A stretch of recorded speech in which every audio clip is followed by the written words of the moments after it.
तर नमस्कार मित्रांनो, कसे तुम्ही? पहिले तर जय श्रीराम. आणि संध्याकाळचे वाजले 4. तर आता आपल्या शेतावर जायचं आहे, तर चला मग जाऊ.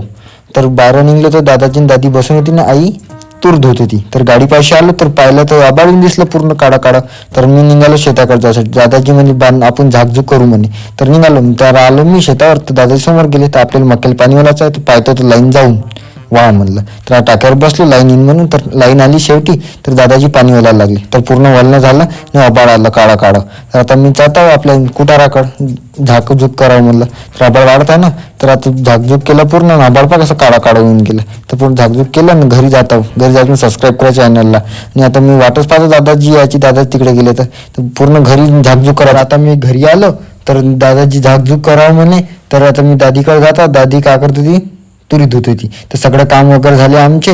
तर संध्याकाळचे 5 वाजले. मी 4 वाजता गेलो. ब्लॉग आवडल्यास नक्की लाईक करा, सबस्क्राईब करा. बाय.